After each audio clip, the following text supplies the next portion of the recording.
மரகத நாணயம் 2 எப்போ வரும்ன்றப்ப நீங்க ரீசெண்டா அனௌன்ஸ் பண்ணி ஷூட்டும் ஸ்டார்ட் பண்ணி போயிட்டு இருக்கு. ஸோ இந்த ப்ராஜெக்ட் பத்தி எங்களுக்கு ஃபியூ வேர்ட்ஸ் ஷேர் பண்ண முடியுமா? ஸோ இதுல என்ன ஒரு பெரிய விஷயம்னா, மரகத நாணயம் பார்ட் 1ல என்ன காஸ்ட் இருக்காங்களோ, என்ன டெக்னீஷியன் ஒர்க் பண்ணாங்களோ அவங்க எல்லாருமே பார்ட் 2ல ஒர்க் பண்றாங்க. ஆடடா இதுல வந்து நிக்கி கல்யாணி மேமும் ஆதி சாரும் அந்த ஒரு காம்போ, அந்த சாங்கு, அது அந்த அவங்க லவ் கெமிஸ்ட்ரி இப்போ வரைக்குமே அவங்களுக்கு அந்த சாங் தான் அப்படின்ற ஒரு இது. அந்த படத்துல அதால அந்த சாங் வந்து எங்களால ஷூட் பண்ண முடியல. அது ஒரு மாண்டேஜா போயிடுச்சு. இந்த படத்துல we are planning to shoot it. Part 1ல ஒரு சர்ப்ரைஸ் எலமெண்டா அவங்க போர்ஷன் பாத்தீங்களோ அதே எலமெண்ட்ல எல்லாமே டிராவல் ஆவாங்க. அதை தாண்டி நீங்க வந்து இந்த படத்துல நடிக்கிறீங்களா? பழைய கேஸ்ட்லாம் இருக்காங்க, க்ரூ இருக்காங்க, எல்லாமே ஓகே. பழைய கேஸ்ட்னா நானும் அந்த படத்துல நடிச்சிருக்கேன். பார்ட் 1ல நடிச்சிருக்கேன். ஆனா யாருக்கும் தெரியாது நான் நடிச்சிருக்கேன்னு சொல்லி. ராட்சசன்ல பண்ணிருக்கேன். இதுல வந்து எனக்கு இன்னொரு கியூரியாசிட்டி என்னன்னா, மரகத நாணயம் 2 வந்து எடுக்கிறீங்க, எங்களுக்கு எப்ப ராட்சசன் 2 வந்து நாங்க எக்ஸ்பெக்ட் பண்ணலாம்? இப்போ நம்ம மரகத நாணயம் செட்டில் ஒரு நாள் சாரை மீட் பண்ணும்போது, ஏன்னா அவங்கெல்லாம் ஒரே டீம் தான், திருப்பூர்ல இருந்தாங்க. சரவணன் அவங்கெல்லாம் வந்து 4 இயக்குனர்லேருந்து ஒரே டீம்ல இருந்தாங்க. ரவி சார், ராமன், சரவணன் எல்லாம் ஒரே டீம் தான், PV சங்கர் எல்லாரும். அப்போது ஒரு நாள் இந்த லைனை சொல்லும் போது சார் சரி ஃபுல் கதை கேட்போன்ட்டு கதை கேட்ட உடனே அஸ்வத்னா உள்ள வந்ததுமே வந்துட்டு நாங்க அப்போ இரவுக்காரங்கள் பண்ணி முடிச்சுட்டு பேச்சுலருக்கான ஒர்க்ஸ் போயிட்டு இருக்கும் போது எங்களோட லீகல் அட்வைசர் எம்இ பாஸ்கர் சார்னு ஒருத்தர் இருக்காரு. அவரு ஒரு நாள் இந்த மாதிரி ஒரு பையன் இருக்கான், நீங்க கதை கேளுங்க சார் உங்களுக்கு பிடிக்கும் அப்படின்னாரு. இப்போது புதிய அறிமுகம் ஆச்சி ஹோட்டல் சாம்பார் 50 கிராம் ரூபாய் 20 மட்டுமே. குமுதம் வியூவர்ஸ்க்கு வணக்கம். நான் திவ்யா ஸ்ரீனிவாசன். இன்னைக்கு நம்ம கூட வந்து ஆக்சஸ் ஃபேக்டரியோட ப்ரொடியூசர் அண்ட் ஆக்டர் தேவிஸ் வித் அஸ். வணக்கம். வணக்கம். எப்படி இருக்கீங்க? நல்லா இருக்கேன். நீங்க எப்படி இருக்கீங்க? நானும் சூப்பர் குட்டா இருக்கேன். எப்படி போயிட்டு இருக்கு லைஃப்லாம்? All going good. All going. நாள் கழிச்சு சந்திக்கிறேன் திருப்பி நினைக்கிறேன். நான் வந்து லாஸ்ட் டைம் மீட் பண்ணதை விட இந்த வாட்டி ரொம்ப ஒரு மாதிரி பொலிவா இருக்கீங்கன்னு நினைக்கிறேன். அப்படிலாம் இல்லையா? அப்படிலாம் இல்லை, பட் முடி வெட்டியிருக்கேன் அவ்வளவுதான். ஓகே, க்ரூம் பண்ணிருக்கீங்க லைட்டா, அவ்வளவுதான். பட் ஸ்டில் எங்களுக்கு வந்து இப்போ ஒரு எக்ஸைட்மெண்ட் இருக்கு. எங்களுக்கு வந்து மரகத நாணயம் படம் வந்து எந்த அளவுக்கு பிடிக்கும்னா, எத்தனை தடவை போட்டாலும் பார்ப்போம்டா, லைக் அப்படி ஒரு படம். அது எப்படிதான் இந்த படத்தை எடுத்தாங்க அப்படின்னு ஒரு ஜோன் இருந்தது. அதுக்கப்புறம் அதோட 2 எப்போ வரும், மரகத நாணயம் 2 எப்போ வரும்ன்றப்ப நீங்க ரீசெண்டா அனௌன்ஸ் பண்ணி ஷூட்டும் ஸ்டார்ட் பண்ணி போயிட்டு இருக்கு. ஸோ இந்த ப்ராஜெக்ட் பத்தி எங்களுக்கு ஃபியூ வேர்ட்ஸ் ஷேர் பண்ண முடியுமா? ஆக்சுவலி வந்து மரகத நாணயம் நீங்க சொன்ன மாதிரி அது எல்லாருக்கும் ரொம்ப பிடிச்ச படங்கள். நாங்களே கதை ஃபர்ஸ்ட் சார் இருக்கும்போது கதை கேட்டுட்டு ஆரம்பிக்கும் போது எப்படி இந்த டைரக்டர் இந்த கதையை எழுதினாரு அப்படின்றதான் இருந்துச்சு. ஸோ அதுக்கப்புறமா வந்து அதுல இருந்த காமெடிஸாக இருக்கட்டும், அதுல இருந்த எலமெண்ட்ஸாக இருக்கட்டும், ரொம்ப புதுசாக இருந்துச்சு. ஸோ இது சீக்கிரம் ஃப்ளோர் கொண்டு போகணும்னு சொல்லி அதுக்கான கிரவுண்ட் ஒர்க்லாம் பண்ணி ஃப்ளோருக்கு வந்து படம் ரிலீஸ் ஆகி ஒரு பெரிய சக்ஸஸ், எல்லாருக்கும் பிடிச்சதா இருந்துச்சு. ஸோ இதோட பார்ட் 2 வந்து நாங்கள் அப்பவே இனிஷியேட் பண்ணோம். அப்ப டைரக்டர் வந்து என்ன சொன்னாருன்னா, இல்ல சார் அதுக்கான லைன் அந்த விஷயங்கள்லாம் இருக்கு, நானும் யோசிக்கல, நானுமே அதை பத்தி கன்சிடர் பண்ணல அப்படின்னா வெளியில போய் வீரன் பண்ணிட்டு வந்திருந்தாரு.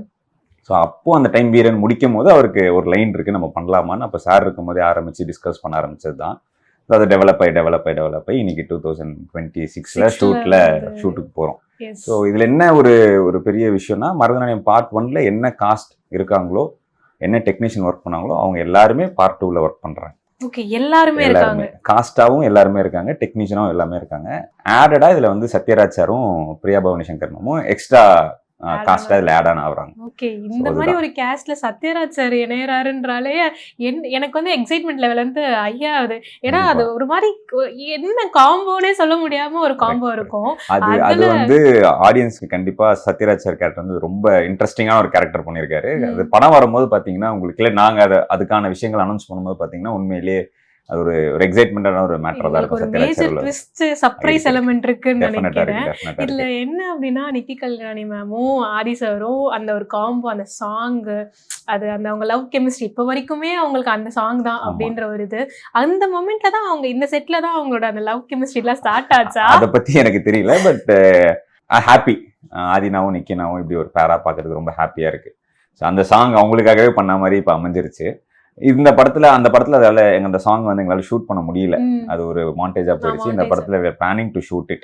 ஓகே அந்த நீ கவிதைகளை வந்து நாங்க பண்ணலாம்னு ஒரு பிளான் இருக்கு. அகைன் அது கதைகளுக்கு இடம் கொடுத்துச்சுன்னா அது டெஃபினட்டா பண்ணுவோன்ற ஐடியால தான் இருக்கும். ஏன்னா ஆடியன்ஸ் நிறைய பேர் அதை கேட்டுட்டே இருந்தாங்க, அது விஷுவல் இல்லைன்னு சொல்லி. ஆமா ஸோ அதை பண்ணலாம்னு ஒரு ஐடியால இருக்கும். But எங்களுக்கு அது வேற வேற பார்ப்போம். விஷுவல்ஸ்ல எல்லாம் அவங்களோட கல்யாண போட்டோஸ் வச்செல்லாம் எங்களுக்கு பயங்கர விஷுவல்ஸ் இருந்தது. இதுல இருந்ததுன்னா அது வேற லெவல்ல அது இருக்கும். எங்களுக்கும் இருக்கு அந்த ஆசை. பட் கதை போற போக்குல அதுக்கான இடம் இருந்துச்சுன்னா டெஃபினட்டா அதை பண்ணுவோம். அவங்க 2 பேரும் அதுக்கு என்ன சொன்னாங்க? ஏன்னா இந்த மாதிரி ஒரு சாங் அவங்க ஒரு லவ்லி கப்பிள் பார்க்கவே வந்து ஒரு மாதிரி ஆமா. லவ்லியா இருப்பாங்க. சோ அவங்க என்ன சொன்னாங்க? இந்த மாதிரி ரீக்ரியேட் லைக் பண்ண போறோம், சாங் விஷுவல்ஸா வரப்போகுது அப்படின்றது. அவங்களுமே எக்ஸைட்டட் தான். ஏன்னா அந்த சாங் வந்துட்டு நாங்க ஆரம்பிக்கும் போது அது இவ்வளவு பெரிய ரீச் ஆகும், மக்களுக்கு இப்படி பிடிக்கும்னு நினைச்சு அந்த படத்துல அந்த சாங்கை வைக்கல. அது உண்மையிலேயே அந்த கதைக்கு அந்த சிச்சுவேஷனுக்கு ஏற்ற ஒரு அழகான சாங் திபுனா கொடுத்துருந்தாரு. திபுனாக்கு தான் ஃபர்ஸ்ட் படம். ஸோ நாங்கள் அந்த டியூனை கேட்டோன்னே இது கண்டிப்பாக படத்தில் இருக்குன்னு வச்சுட்டோம். பட் அது மக்களுக்கு இவ்வளோ போய் ரீச் ஆனது பெரிய விஷயம். அதை நம்ம திருப்பியும் பார்ட் 2ல எங்கேயா நம்ம விஷுவலைஸ் பண்ணலான்னு பேசும்போது அவங்களுமே ரொம்ப எக்ஸைட்டடாக இருந்தாங்க.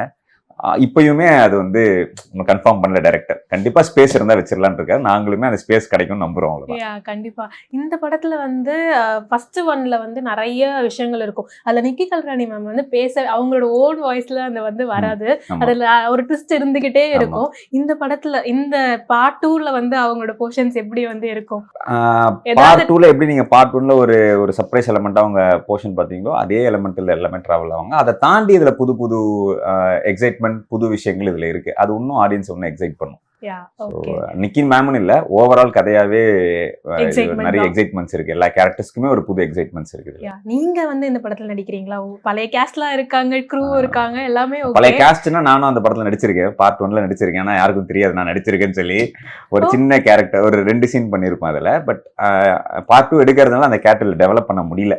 அதனால இந்த படத்துல நான் நடிக்கல. இந்த படத்துல நான் வெறும் ப்ரொடியூசரா மட்டும் தான் இருக்கேன். ஓகே, அப்ப நீங்க பார்ட் 1ல என்ன சீன்ல இருக்கீங்க? நான் போய் தேடணும் போலயே. என்ன சீன் தேடலாம் நானே சொல்லிடுறேன். பார்ட் 1ல அந்த முதல் சைனீஸ் கேரக்டர் வந்து மைம் கோபி கிட்ட நான் இன்ட்ரோடியூஸ் பண்ணுவார்ல, ஒரு லோக்கல் பையன். அது நான் தான். ஏன்னா முதல்ல கேமரா நடிச்சது சரவணன் டைரக்ஷன்ல. அதுதான் என்னோட ஃபர்ஸ்ட் பிரசன்ஸ் ஆன் கேமரா. நான் நடிக்க வந்து சின்ன கேரக்டருக்கு பண்றியான்னு கேட்டாரு. நானுமே இன்ட்ரெஸ்டடா இருந்த நடிக்கிறதுல.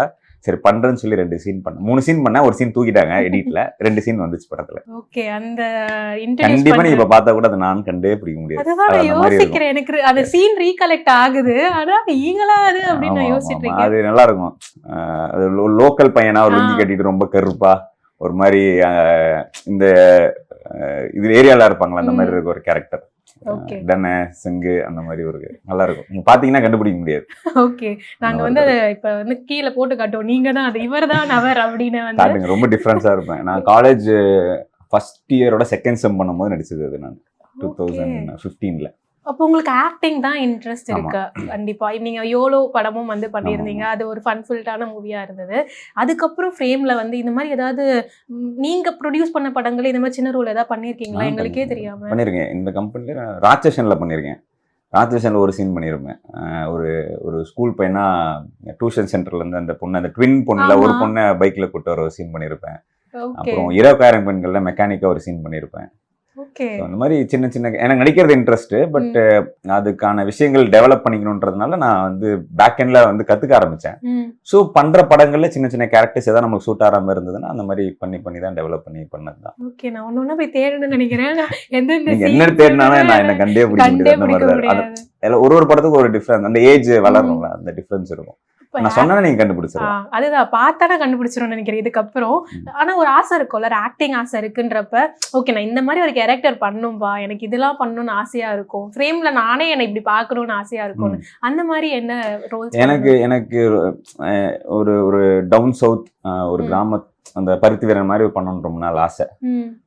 எனக்கு அதுக்கான ஸ்கோப் இல்லை. நான் வளர்ந்ததெல்லாம் சென்னை தான்.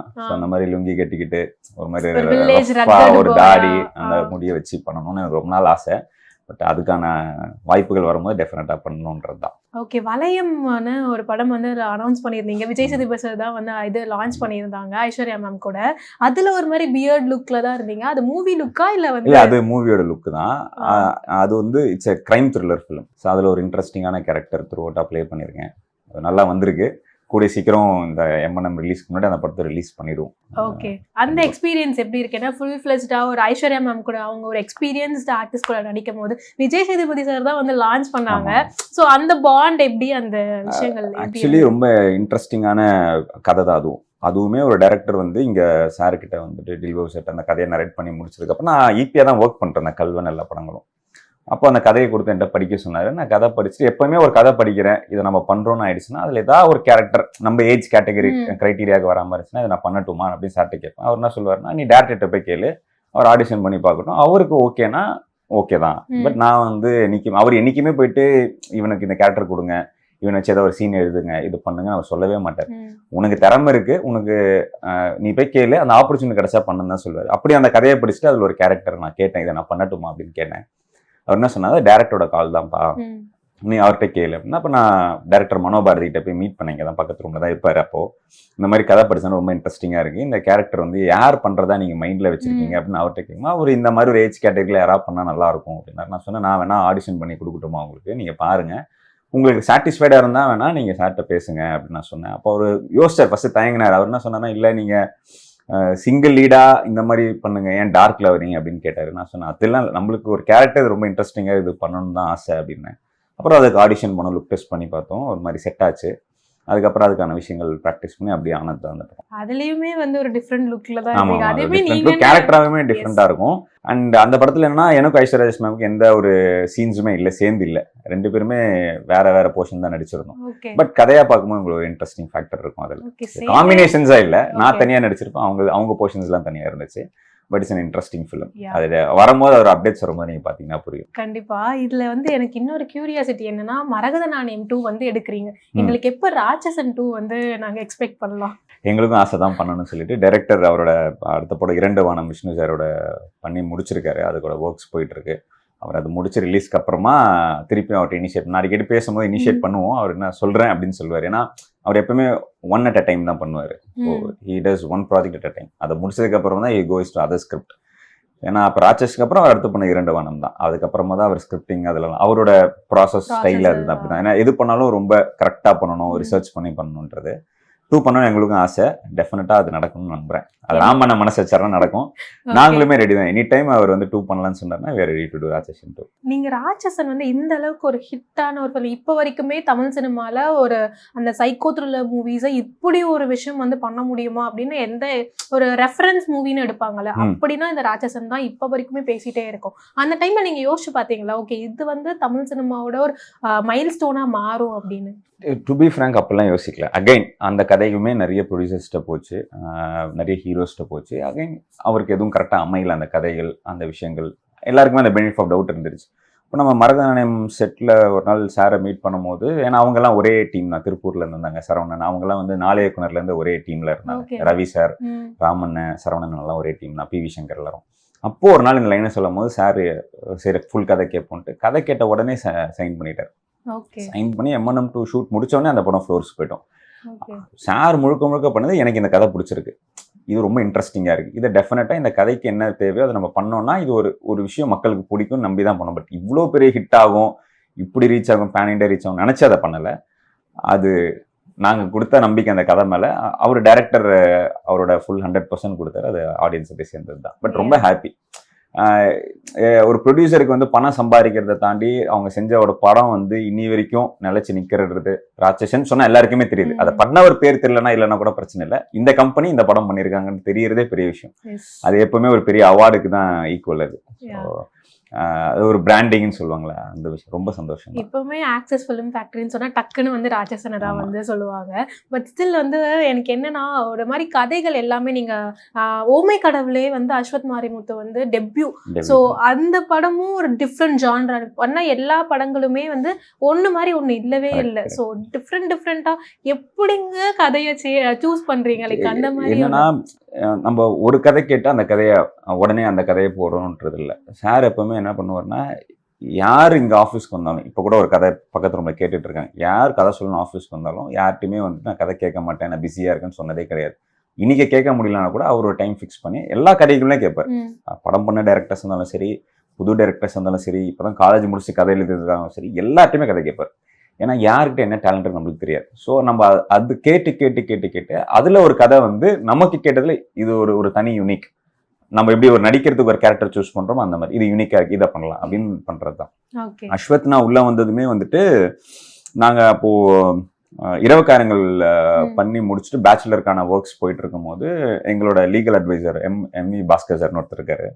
அவரு ஒரு நாள் இந்த மாதிரி ஒரு பையன் இருக்கான், நீங்க கதை கேளுங்க சார், உங்களுக்கு பிடிக்கும் அப்படின்னாரு. இமீடியட்டா கேட்கணும் சார், நீங்க வர சொல்லுங்க. அந்த கதையை கேட்டோம். கதை கேட்ட உடனே சைன் பண்ணோம். அந்த 2 monthsல ஃப்ளோருக்கு போனோம், படம் முடிச்சோம், அப்படியே Feb 14th ரிலீஸ் பண்ணோம். அந்த மாதிரி விஷயங்கள் தான். அஸ்வத் சார் உள்ள வரும்போது அந்த ஒரு ஹோப் இருந்ததா? ஏன்னா அவரோட நரேஷன் ஸ்டைல்ஸ் என்ன மாதிரி இருந்தது? ஏன்னா ஒரு ப்ரொடியூசரா கேட்கும் போது அது வேற மாதிரி இருக்கும், ஒரு ஆக்டராவும் கேட்கும் போது அது வேற மாதிரி இருக்கும். அந்த படத்துலயுமே நீங்க ஏதாவது ரோல் பண்ணிருக்கீங்களா? ஓமை கடவுளில் பண்ணல. ஆக்சுவலி பண்றதுக்காக நான் அண்ணன் கிட்ட கேட்டேன். அதே மாதிரி தான் சாரா நான் பண்ண கேரக்டர், நான் கதை படிச்சுட்டு இந்த கேரக்டர் நான் பண்றேன் அப்படின்னு கேட்கும்போது அவர் வந்து சொன்னாரு, இல்லடா இது கொஞ்சம் ஏஜ்டான கேரக்டர், கல்யாணம் ஆகிற மாதிரி இருக்கும், உனக்கு வயசு இருக்கு, நீ ஹீரோவா ட்ரை பண்றேன்னா ஹீரோவே ட்ரை பண்ணு, கண்டிப்பா அடுத்த படத்துல சொல்லணும். பட் அதுக்கான அந்த படத்துல அமையல நடிக்கிறதுக்கு, ஏன்னா கேரக்டர்ஸ் இல்ல. அந்த மாதிரி அதான் டேரக்டர்ஸ்க்கு ஓகேனா தான் நடிப்பேன், கன்வின்ஸ் பண்ணி கொடுங்க அப்படின்றது இல்லை. ஏன்னா அது அவங்க ஃப்ரீடம், அவங்க கிரியேட்டிவிட்டி, அவங்க இது பண்ணா கரெக்டா இருக்கும்னு அவங்க நம்புறாங்கன்னா அதுக்குள்ள விட்டுறணும். ஓகே. இப்போ நிறைய டைரக்டர்ஸ் உங்களோட படங்கள்ல ஹிட் கொடுத்துட்டே இருக்காங்க. அவங்க கூட அகைன் ஒர்க் பண்ணணும்னு அகைன் அந்த ஸ்டோரிஸ் கேட்டீங்களா? அஸ்வத் சார் இப்போ பயங்கரமா வந்து ஒரு பிளேஸை வந்து புடிச்சிட்டே வராங்க இல்லையா? ஸோ அந்த மாதிரி அகைன் இவங்க கூட அஸ்வத் நான் கூட ரீசெண்டா பேசிட்டு தான் இருந்தோம். ஓமை கடவுளை 2 பண்ணலான்னு கூட பேசிட்டு இருக்கோம். பட் அதுக்கான டைம் லைன் அமையணும். ஆனா அவரு அடுத்து சிம்பு சார் படம் பண்றது கமிட்மெண்ட்ல இருக்காரு, நம்மளுக்கும் இந்த M&M 2 கமிட்மெண்ட்ஸ் இருக்கு. இதெல்லாம் ஏதோ ஒரு டைம் லைன்ல மீட் பண்ணும்போது டெஃபினட்டா பண்ணுவோம். பட் ரொம்ப ஹாப்பி, நம்ம கிட்ட இருந்து படம் பண்ணிட்டு இன்னைக்கு அவங்களோட திறமை மூலியமா அவ்வளவு தூரம் போயிருக்காங்கிறது எங்களுக்கு ஒரு ஹாப்பி தான். நம்ம ஸ்டார்டிங் பாயிண்டா இருந்திருக்குன்றது என்னைக்குமே அந்த ஹாப்பினஸ் எங்களுக்கும் சாருக்கும் இருந்திருக்கு. ஏன்னா டில் நவ் நாங்கள் ஆக்சஸ்ல பண்ண எல்லா டைரக்டர்ஸுமே டெபியூ டைரக்டர்ஸ் எக்ஸப்ட் ராட்சசன் படம் பண்ண டைரக்டர் அண்ட் இப்போ சரவணன் என்ன பண்றேன், வளையம் வரைக்கும் எல்லாருமே டெபியூ டைரக்டர் தான். எல்லாருமே ஃபர்ஸ்ட் ஃபிலிம் பண்ணவங்க தான். அவங்களுக்கு தான் இது ஃபர்ஸ்ட் ஃபிலிம், அவங்களுக்கு தான் ஃபர்ஸ்ட் ஃபிலிம். நாங்க எல்லாருக்குமே we did 90% டெபியூ டைரக்டர்ஸ் தான் கொடுத்துருக்கோம். மக்களின் நாடி துடிப்பை உணர்ந்த செய்தி தொகுப்புகள், அரசியல் களத்தை உற்று நோக்கும் கோணங்கள். உங்கள் குமுதம் நியூஸ் 24/7 லிங்க் டிஸ்கிரிப்ஷனில்.